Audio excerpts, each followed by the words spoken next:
Good evening, everybody. Thank you so much, Sophie, for that lovely introduction, a lot of which really, I have to tell you, she's beefed it up, I'm telling you now. As she said, we did meet, yes, as undergraduates in many, many years ago. She was the cool academic, while I was the kind of, plodding along, kind of hands-on kind of person. Hence, this is where she is now, and I'm where I am.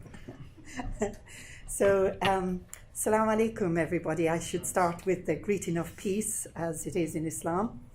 And thank you so much for inviting me. Really, I'm not so good at this sort of thing. So bear with me.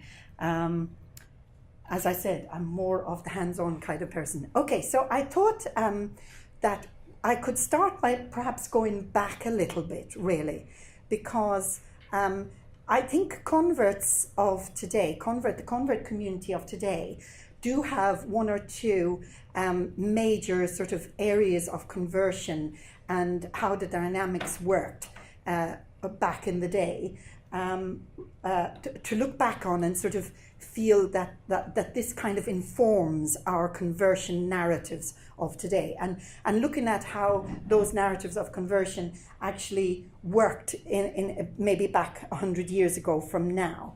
So I'm sure you've all heard of Abdullah Quilliam, who was born in, he was Manx, he was born in the Isle of Man, but he lived generally in Liverpool with his family and so on. But there's a new book out about him, and I think Sophie has actually done a critique on that book called Abdullah Quilliam and Islam in the West. And you can see there that there's a kind of a contradiction of identity there, with Quilliam himself looking the thorough Englishman in the background, and then him dressed up in his what we might call Islamic robes, or the robes of someone who would have been given the title of Sheikh al-Islam al-Britannia by the Ottoman Sultan of the time. So again, there's those two. So he described himself as a loyal British subject by birth and a Muslim by conviction. But he was on a journey. He was making a journey, like so many people are who make a conversion in faith, whatever faith that may be, and whatever denomination that may be. It's not necessary that it's within a particular, outside of a particular faith, but even within a faith. So I always call that a kind of a crab movement, that you move sideways to another denomination rather than moving out of a particular faith you were born with and perhaps into a new faith. So he was making his journey, and so I guess his journey was an uninformed journey to a large extent, because he began his Islam in Liverpool, where really there were no Muslim community there, except for people who came in on the boats and on the ships to the docks in Liverpool from Yemen and from other places, in that sense.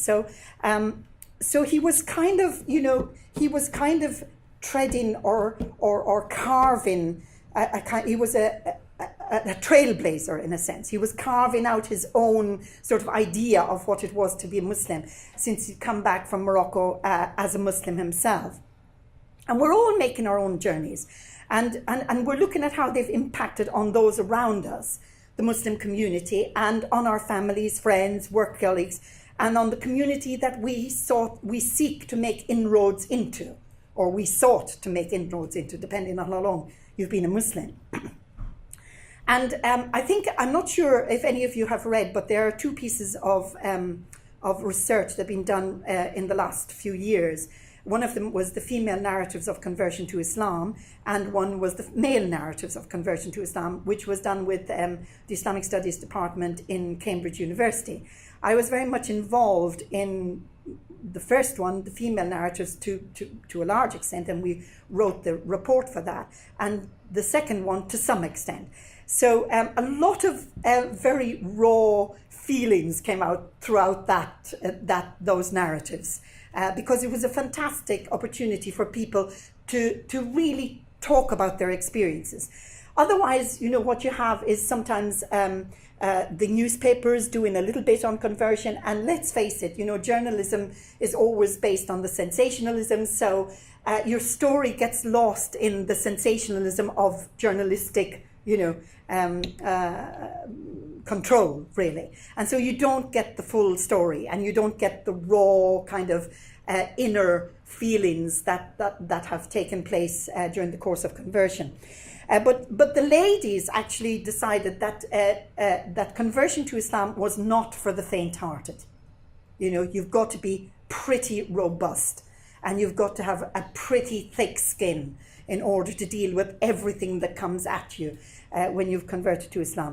And so Quilliam said himself he describes a loyal British subject by birth and a Muslim by conviction, though many of his biographers would question Quilliam's ability to draw a clear distinction between the two. I mean, he was here, there and everywhere. He was this one moment, he was that the other moment, and then he was trying to, as we would say in Ireland, he was trying to drag the two sides of the road in the middle at other times. So it was difficult, but he was an interesting character by all accounts. He was a pivotal figure in the history of Western Islam and Muslim-Christian relations. And I think that's why, as converts to Islam, we do sort of look back on him with great interest in terms of what he did.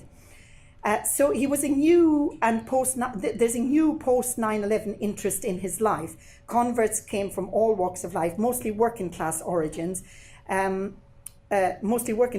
few were educated and widely travelled. So he gathered his community in Liverpool. And in fact, I suppose there were a few that came from more or less, the upper echelons of the society, but I think most were from a pretty working class society. And he was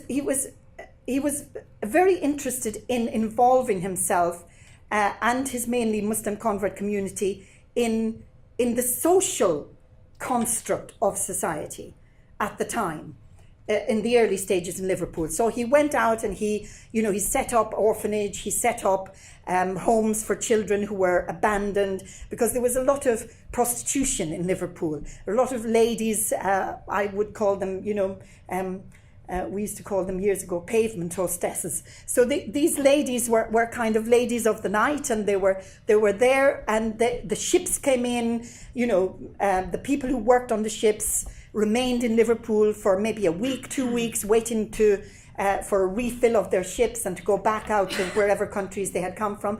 And of course, they took advantage of the services that were offered to them. And because of that, and because children were born, cross-cultural children who were, maybe regarded as inferior or whatever in the day at that time, a lot of those children were abandoned. So he opened up these orphanages and so on for these children. But he would take them in and he would bring them up as Muslim children. And some of the ladies, because they were ashamed or they were shy or they felt guilty about what they'd done, they handed over the children fairly easily and agreed that the children would be brought up as Muslims, or at least, the children would have a good upbringing. They were fed, they were taught, they had, access to knowledge and education and so on. And of course, that was most important. But he was very much involved also with the Temperance Movement, and there was a lot of alcohol abuse and the disillusionment of society generally, capital punishment, slavery, the rights of the working class. So he was very much involved in the trade union movements in Liverpool. So he went from the sort of social, then out into the sort of political, in a sense, and moved quite freely between the two. But I think at the end of the day, his interest was mainly in the political situations. So he fought cases for men who were penniless and charged no fee. So he was very much, he was a solicitor by profession. So he very much was interested in people who were having difficult lives and difficulty in their work, and they could be sacked for no reason and whatever. And of course, the Medina Home and the orphanage and that sort of thing. But he attracted a lot of antagonism because he was very openly critical of British colonial policy in Sudan, in religious Christian missionary work in countries outside of Britain itself and in the Commonwealth and so on.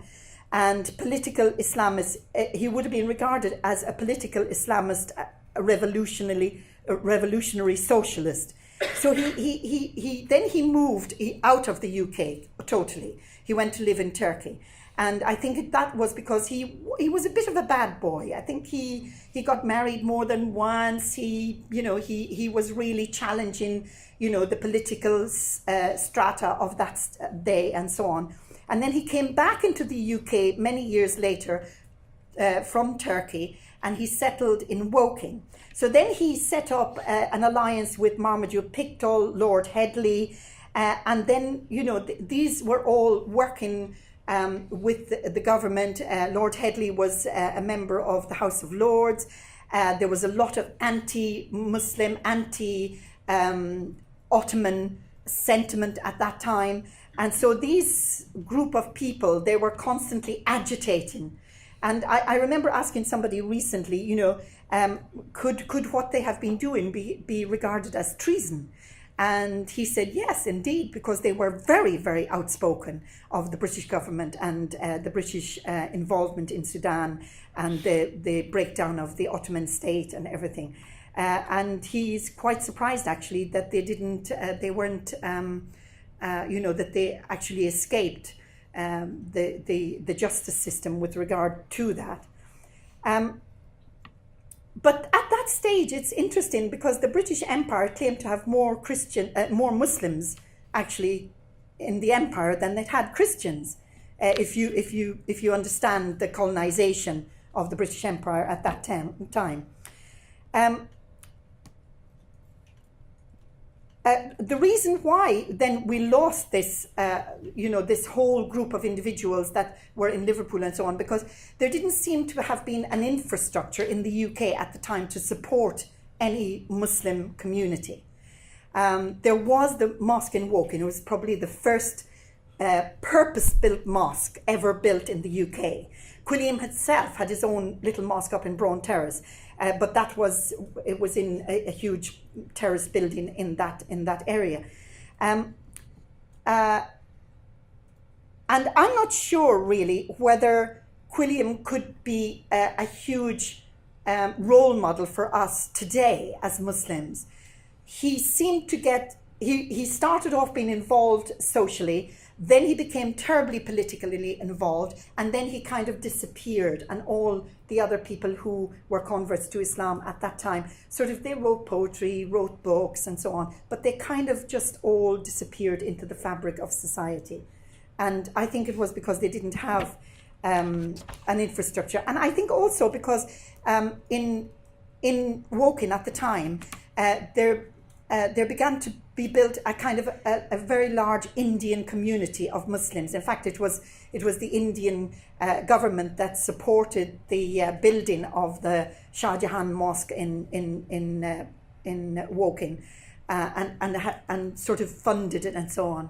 And I think actually when that happens, converts tend to be shouted down. They sort of tend to feel that they're made to feel that they're not authentic Muslims. These Muslims coming in from abroad, these Muslims who are born Muslims, are the more authentic Muslims, and converts generally start to fade into the background. And at a recent conference down in Cambridge, I put that question to one of the speakers, and he said yes, he felt that actually that was the case, that the more Muslims that came into the country at that time from abroad, the less and less the convert voice was heard. And I think that's a very interesting dynamic when we look at converts to Islam. There was just one very interesting person which I thought was should be mentioned here. And I'll tell you why. He was the mayor of Stalybridge in Manchester, and he was probably the first ever Muslim mayor in this country. a councillor for Duckenfield Ward of Stalybridge in 1863. He was Justice of the Peace in 1867. Councillor for the Stalybridge Ward in 1869, served as a mayor in 1874 and remained unopposed for the second term in 1875. But again, there's an interesting story behind him, because his family in the 1990s here in the UK, they thought that somebody within the family had converted to Judaism. And there was this sort of story, dark sort of secret in the family that sort of went back to the early parts of the 20th century about this family member who had converted to Judaism. His great-great-great-grandson decided he'd retired and he didn't have a lot to do, so he thought he'd do a family tree. So he went back, and then he went to some of the family's houses, one of the older members of the family, and he said to her, there's this dark secret, I just need to sort of dig this up and find out who this man was. And she said, okay, well, I have a box of stuff. I've never opened it. I've never bothered touching it because, it was always a kind of a shameful thing in the family. Everybody was made to feel guilty about it, even in the generations afterwards. And she gave it to him. Now, he had a son called Stephen. This man, he had a son called Stephen. Stephen converted to Islam in 1995, I think it was, or around that time. And his family kind of were very unhappy and very upset about what he'd done, and he felt like he'd been kind of ostracized from the family. So he carried on, and he thought, well, inshallah, God willing, everybody will accept this eventually. And I know that one of my ancestors, my great-great-great-great-grandfather, way back in the day, he converted to Judaism. I know that he was ostracized from the family and he was the dark secret and everything like that. So maybe I'm the dark secret of this generation. So his father came to him one day and he said, look, I need to talk to you. And he sat him down and he said, actually, I found out that your great-great-great-grandfather didn't convert to Judaism. He converted to Islam. And this was him. He was the mayor of Stalybridge. And his name was Robert Rashid Stanley. And so he found a magazine from Liverpool in the box. And lo and behold, here was the photograph of the dark secret in the family who had converted to Islam back then and who was wearing a Turkish fez, as you can see, and who's dressed, quite in a Turkish style of the day. So his great-great-great-great-grandson now in the 1990s had converted to Islam, which was such a shock to the family. And of course, it made them realize that actually, when you go back on your family tree, you might find an old Muslim or two hidden in the annals of history. So, don't think it's the first liaison with Islam that you've ever had. But you can see he stood in line with Quilliam regarding the involvement of Britain in the Sudan and the dismantling of the Ottoman state, which is interesting because he himself was quite politically minded as well. And I thought that was an interesting story that you should at least know. So the next one are the Blessed Are the Strangers, and this was the Norwich Community. And they sort of came to fruition in the 70s. So the Norwich Community, for the first time in the history of England, there is an indigenous and unified Muslim community of men, women and children whose aim it was to work for the establishment of Islam in England in an environment in which the life structure of Islam can be experienced and learned. Now, I've taken much of this from the overview of this film, which is called Blessed Are the Strangers, which is a film which is out now about this community. And I think it would be really worth it for you to see if you can. There's trailers on the internet, so you can have a look at that. But it may cost a little bit to have a showing wherever you might like to have a showing. And that's, and again, these were a group of people who were also journeying, making their own journeys, and of course making their mistakes and making their, coming up against issues and problematic things and so on and so forth. And the Blessed Are the Strangers is based on a hadith from Abu Huraira to the Messenger of Allah, sallallahu alaihi wasallam, peace and blessings be upon him, who said, Islam began as something strange, and it will return to being strange. So blessed are the strangers. And when they say at the top, that they wanted to work to establish Islam in an environment in which the life structure of Islam could be experienced and learned. And in some ways, I think this is a rather romantic view of the whole experience of the Norwich community, which is coming through in this film. And this film was made by their children and their, second, third generation children. And so there's a bit of a romantic view about the community there and what they did. Because actually it was a fledgling community led by Sheikh Abdul Qadir al-Sufi, and otherwise known as Ian Dallas. So he was born in 1930 in Ayr in Scotland, actor turned Muslim and leader of the Mara Batool, which is a world movement of Sufi order. So in a sense, having stumbled upon Islam, a profound change had taken place for these individuals that went far beyond the psychedelic experience of the time. And let's face it, this was back in the 70s. So we did everything. We had a bit of drugs, we had a bit of alcohol, we had a bit of free love, free living, this, that, everything. So many of its members were artists and musicians, and the group included a lot of well-known artists and musicians from that time. But it was a fairly unique group, and it hailed from very affluent middle to upper class backgrounds. So they tried everything. And then suddenly, they were introduced to Islam, and they settled on it. And it's interesting that when they say that they wanted to, introduce or establish Islam in Britain, because the funny thing about it is that if you want to establish Islam in Britain, then you have to really think seriously about how you go about that.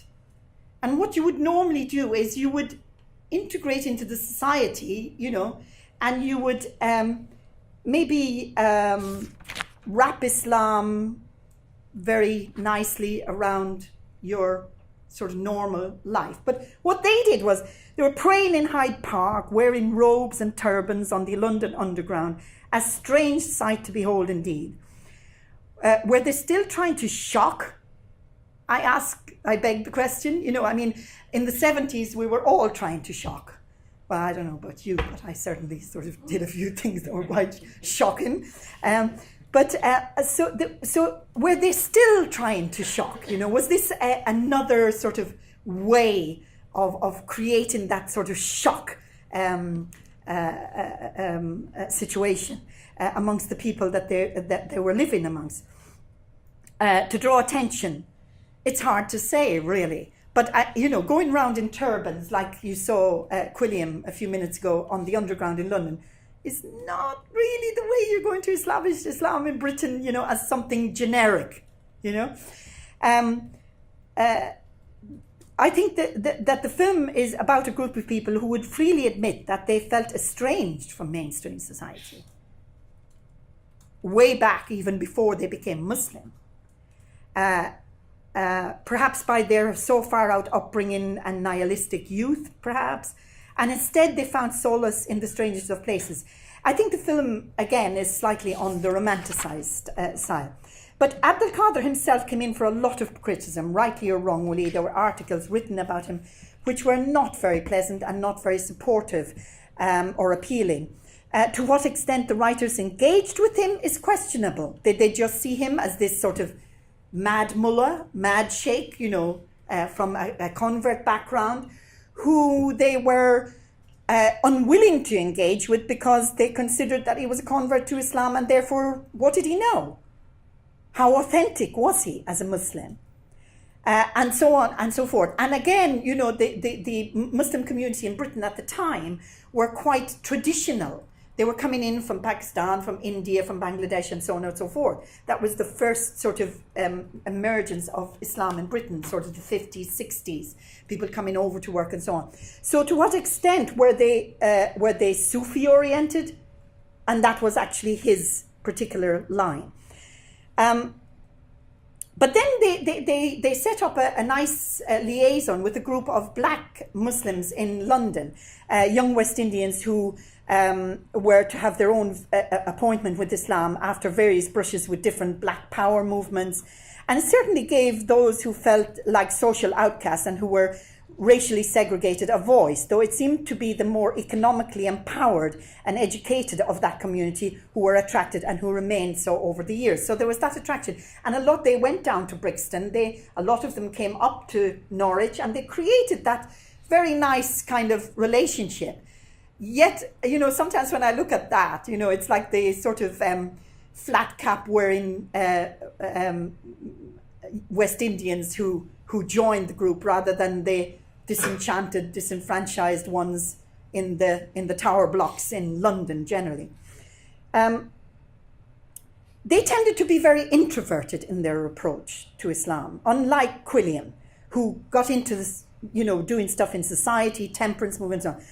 The Norwich community were very introverted in their approach, as probably dictated by the Sheikh, who himself was on a journey. So, I mean, it was a means of trying out this, trying out that, trying to see did this work, did that work. And it was a sort of by trial and error, really. Whether they wanted to create a Medinian utopia in Norwich is really the question. Too much control and interference in the personal lives of the community brought about an implosion, with many of its members choosing to break through its perimeter and live more ordinary lives without the imposition of such close scrutiny. So that community in itself, it went through its own difficulties, really. And still, it didn't interact with the Muslim society or the Muslim community from that had come in from outside the UK, Pakistani community, Indian community, Bangladeshi community. So it kind of stuck to itself, remained quite introverted, and all of that. And then we have 1970 to the kind of current era. So conversion to Islam nowadays, and in general here in the UK, it impacts on families, it impacts on society generally, and it impacts on Muslim communities in particular. So there are three strands there.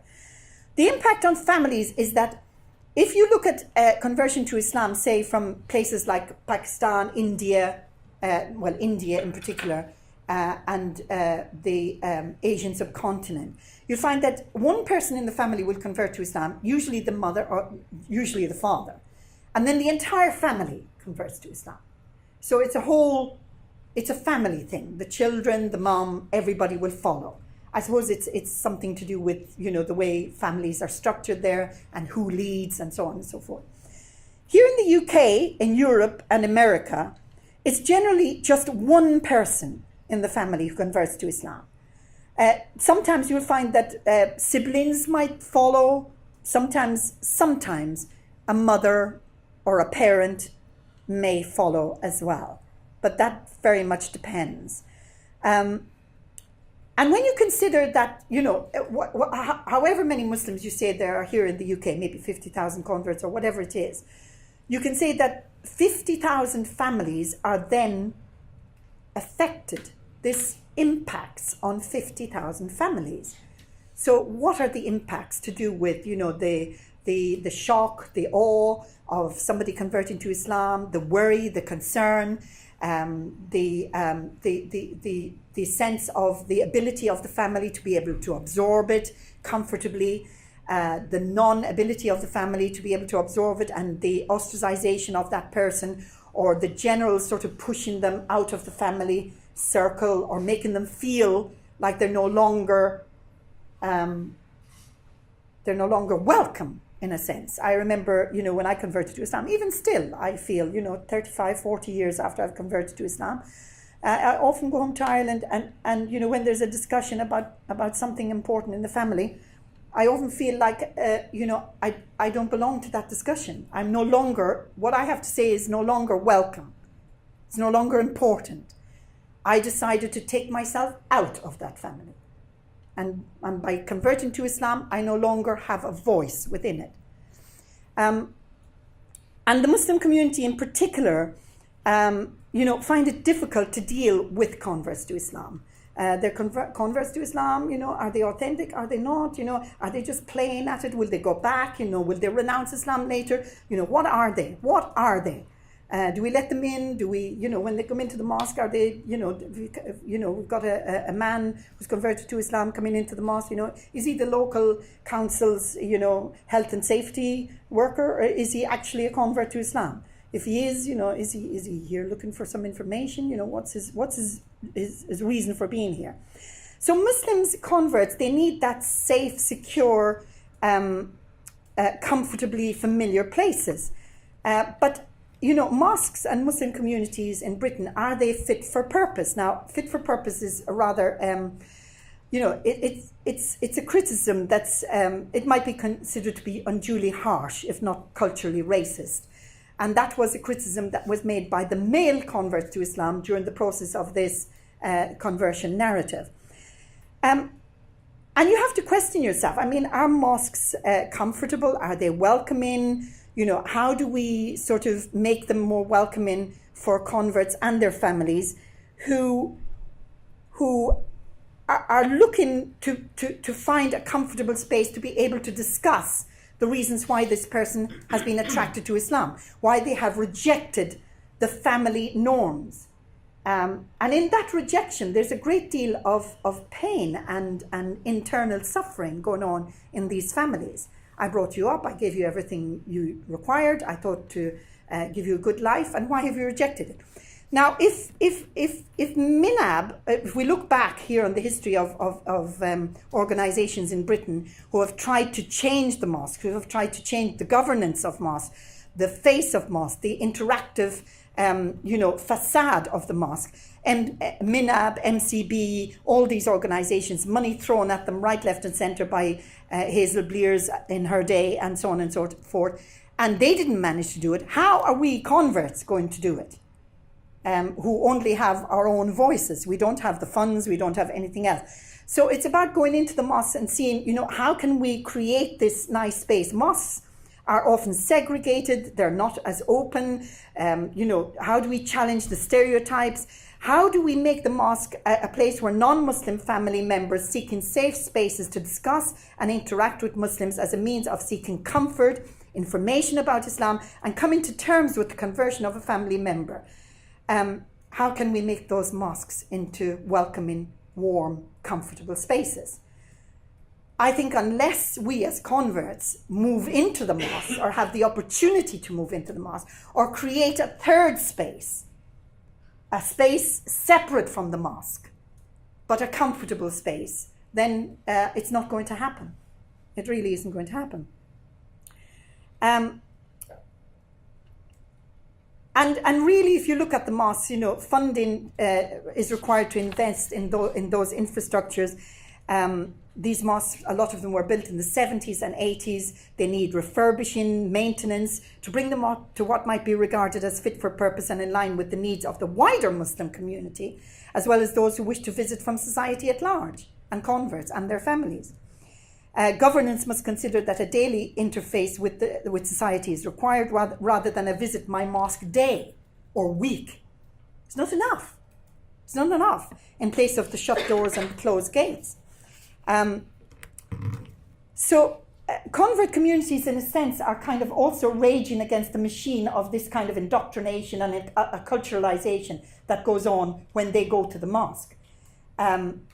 It's slowly been phased out because we have younger generations of Muslims in the community who are already tackling that area themselves because, they're not comfortable with it either. But it's very, very slow. And converts to Islam are trying to refute that process of change or that kind of cultural racism that accompanies that kind of indoctrination and acculturalization. Because I don't want to be an Asian Muslim. I don't want to be an Arab Muslim. I want to be a British Muslim. I want to wrap Islam comfortably around my lifestyle here in the UK, where I am, where I can do what all these other groups wanted to do in the beginning. As with the strangers, they wanted to work for the establishment of Islam in the UK in an environment in which The life structure of Islam can be experienced and learned. And in favour of respecting the tapestry of culture and identity backgrounds from which converts to Islam emerge, and against alienating them from their own culture and family. So it's just so important how we work with the mosque, or how the Muslim community at large are able to accept and understand that actually, we're all on a journey. So Islam is never static and, in stone. Born into Islam and converting to Islam, everyone has to, at some stage in their life, understand and fully comprehend what it means to accept the Shahada. So, it's not about inferiority and superiority. It's the fact that we all, at the end of the day, come to a point in our lives where we have to understand the Shahada in its own depth and for the effect it's having on us, whether we're born to Islam or whether we're convert to Islam. So this is a challenge to the Muslim community and their own need for empowerment, really, to try to, even converts who navigate or negotiate their own comprehension of Islam, their heterodoxy is almost regarded as apostasy, because they're not the sort of Muslims that we want in the mosque. They're not the sort of Muslims that represent Islam in our mosque. So if you go to the mosque for a while and you learn something, and then you leave the mosque and you think, oh, okay, I think I've learned enough. I really don't want to get into all the politics and everything like that. And then so people ask you, oh, what about John or James or whoever it was? I haven't seen him here for ages. And then you're told, oh, he's not a Muslim anymore. Why? Because he hasn't appeared at the mosque. So, half the Muslim community who never go to the mosque in the first place, would anybody suggest that they had left Islam or they weren't a Muslim anymore? I doubt it. Or who don't fast, or who don't go to Jummah, or who don't, whatever it is. So it's kind of these assumptions that are being made just because somebody has not, sort of been seen in that particular place of worship or whatever. I talked about the born into and the conversion to. At best, converts to Islam are like the family's best china, taken out when the vicar comes to tea. Somebody referred to us as the angel on the Christmas tree. So high-profile converts, not so much anymore, but in the days of Yusuf Islam and those kind of people, they were the people who were, wheeled out and who were the spokesperson for the Muslim community. And it had a lot to do with the history of colonization and identity and all the rest there in those times. So race and ethnicity often have different value or currency for the born Muslim community. If you come as a convert to Islam from a Hindu or Sikh background, you just blend in, Nobody even realizes that you've converted to Islam, which is really quite bad, actually, because, these converts do go through quite serious challenges. And so it's a shame that they're not given more support. Again, we're looked on as bridges, primary integrators to dialogue. Dawah, a lot of the Muslim community often look at converts to Islam as wanting, as being fantastic to do dawah. Actually, we're not that good, because I'll tell you why. We are the first generation converts, and, it's a bit too close to the bone. We're still trying to deal with families who are in deep, deep pain about what we've done. And we're carrying that deep, deep pain of what we've done ourselves as well. So it doesn't really work for us. Yes, we can come along and we can, in a large room and interact and be nice and talk about Islam and whatever it is. But I think we'll have to wait a few generations before that other thing. So again, a question of fiqh, issues of fiqh, battle with restrictive and prescriptive forms of Islam, disenchantment. So, disenchantment arises from the vast dichotomy between theory and practice. And so suddenly the Muslim community comes into vision. After we've read all this about Islam, suddenly the Muslim community comes into our vision. And it's not quite so rosy as it appears in the theory. Practice-wise, it's not so good. Okay. And we also have to look at maybe at the fiqh of minorities. We are a minority, and the Prophet sallallahu alaihi wasallam, peace be upon him, was very considerate of the minorities of his convert people, during the time of his companions and so on. And he spoke to them really when I'm dealing with converts to Islam, I talk about another kind of fiqh. I call it the fiqh al-qulub, the fiqh of the heart, not a particular madhab that was established long, after the Prophet ﷺ had died, and was written down and codified and, sort of gone into in great depth and detail. When the Prophet, peace be upon him, when he dealt with his companions, he dealt with them directly from the heart, knowing each one of them, knowing their situation, their geographical location, their tribal allegiances and so on. So we have to sort of set aside all the codified fiqh and try and deal with people straight from the heart rather than applying this codified situation to them. Even urf, a lot of things to do with urf, custom, is not being appreciated when it comes to Islam in the UK. And I put down here death and burial. And I was just going to show you something with regard to, say for instance, a thing to do about death. So say for instance, when somebody is buried, during the time of the Prophet, they dug graves which were like this. So this was, say, the top, the grass. And so they dug down, and the deceased was placed in here, and then there was flagstones or wood, and then the earth was thrown in. And he suggested that there was another type of grave that could be dug for Muslims, which is this type, okay?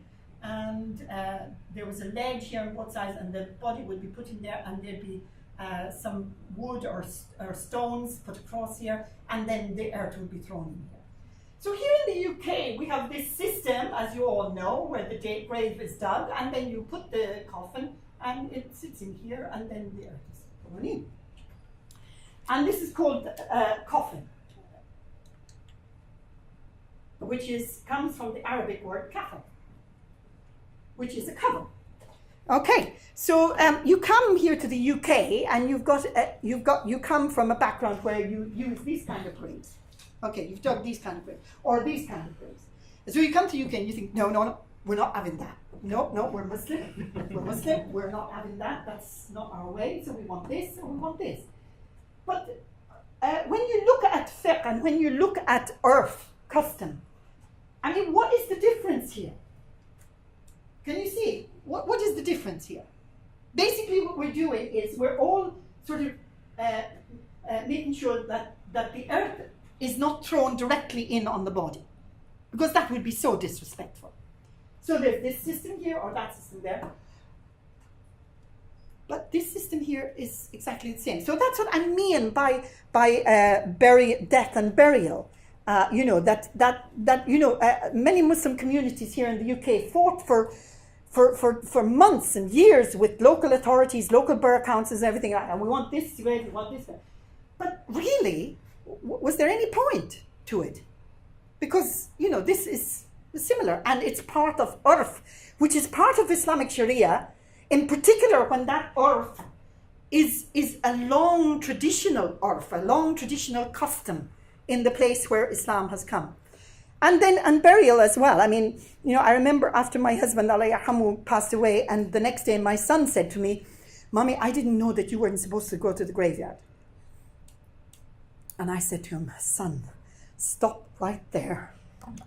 Subhanallah, these are sort of applications that are inherent in the sectarianisms and the culturalisms that have come into the UK from outside. And so, these things go around and they're just,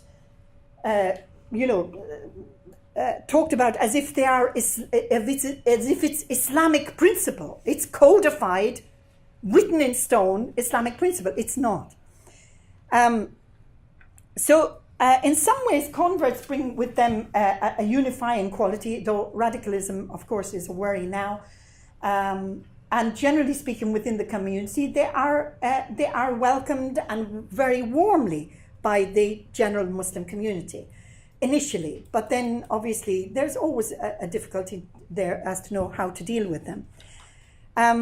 So what we need is a contextualized approach to fiqh, based largely on the principles of ijtihad. And I remember in the female narratives of conversion, it said, treat scholars like tradesmen. Always get 3 quotes.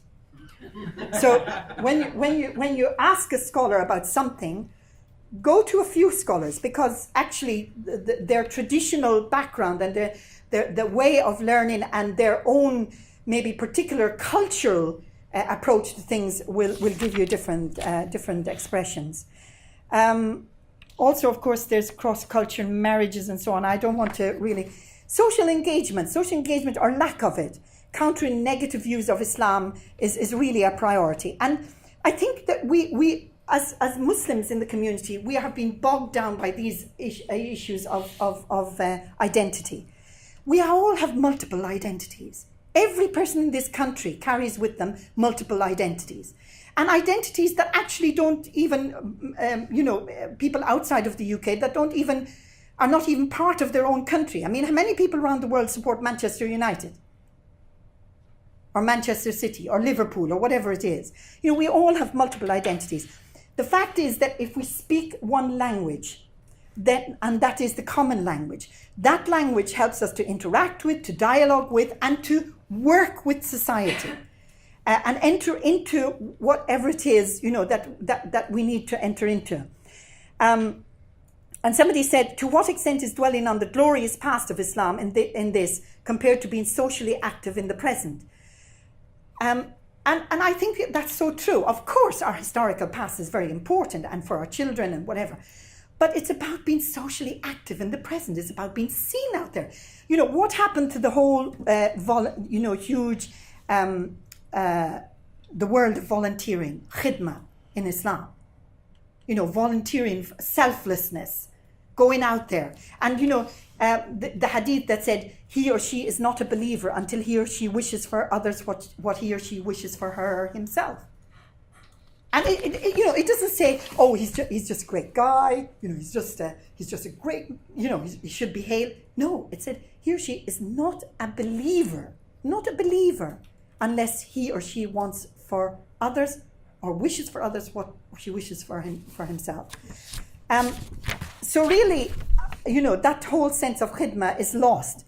And of course, in the end, we have, I just took these few ones because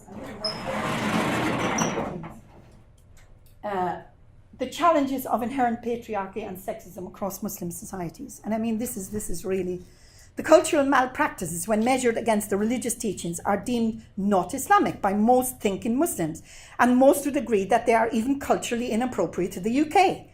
We have to regard them as cultural malpractices because it really begs the question that if Islam was inherently gender biased, then why is it that the figures of women converts to Islam exceed that of male converts to Islam? And I don't think the women who convert to Islam are really, not educated. They are. And they learn a great deal about Islam before they actually make that conversion. So gender empowerment for all Muslim women is most likely to be achieved through education, with Muslim women being both the educators and the educated. And there are lots of situations I can give to you that are really so devastatingly unacceptable when it comes to these situations.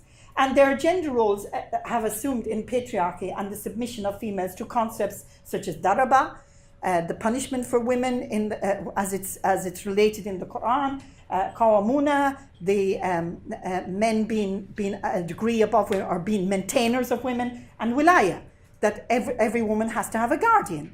So all of these concepts have to be challenged in the light of modern contextualized society. It's just not acceptable.